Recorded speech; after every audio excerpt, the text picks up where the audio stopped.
In this lesson, we will talk briefly about the intermediate value theorem. This is something that we talk about in calculus a lot, but in essence what we're going to do is we know that in any polynomial function, we know polynomials are going to be continuous, meaning there's no breaks or weirdness in our graph at all. So if we have a polynomial function and a is some value that is less than b, if f of a and f of b, which means the y values when I plug in a and b, have opposite signs, then there has to be a 0 in the interval. So here's what that means. I've got a graph of a function, say one that looks like this. This is a polynomial. It's a quadratic to be more precise. And I know that f of a and f of b have opposite signs. So let's say a is here, which means f of a is going to be negative. It's below the x-axis, so it's a negative.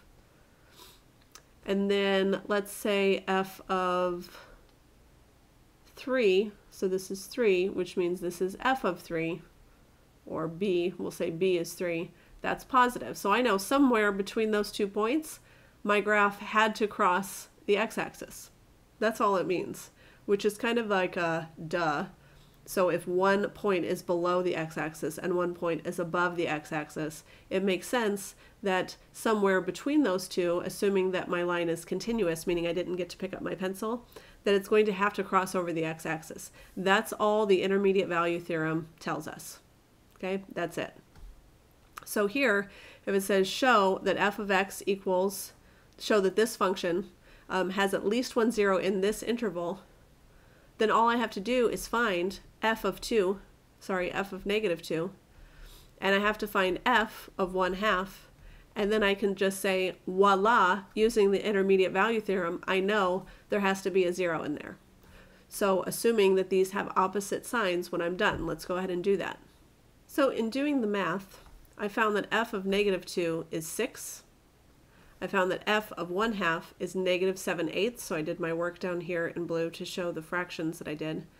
So those are the two values that I came up with. Because this value is positive and this value is negative and this is a polynomial function, then I know that it has to cross the x-axis between those 2 points somewhere.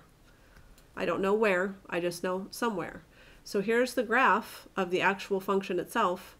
Notice I found f of negative 2, which is up here at positive 6. I also found f of 1/2, which is down here at negative 7/8.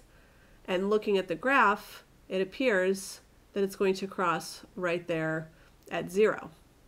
But they didn't ask for that. They just said show that it's going to cross. And so I did just by doing this work. So the graph is just to demonstrate to you that yes, we know what we're talking about. Here's another one for us to try. Again, this is a polynomial function, so we can use the intermediate value theorem.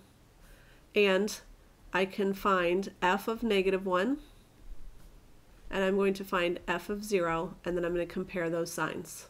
So in doing the mathematical work by plugging in negative 1 and also 0, I can see that at negative 1, my value of f of negative 1 is negative, and plugging in 0, my value is positive.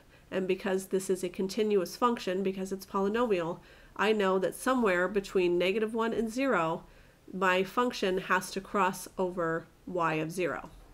So at f of negative 1, I found this point of negative 12. At f of 0, I found this point of 35. And notice right here, my function crosses it, and it happens between those two values. Where exactly? I don't even care, because they didn't ask me to find it. But it's somewhere between negative 1 and 0. Try this one on your own and then press play to check your work.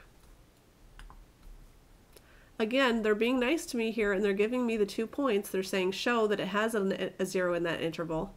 So f of negative 4 means I'm plugging in negative 4, and f of negative 3 means I'm plugging in negative 3, and then I'm going to check my results. So in my calculations for negative 4, I find that the value is negative 9. For negative 3, I find the value is 12.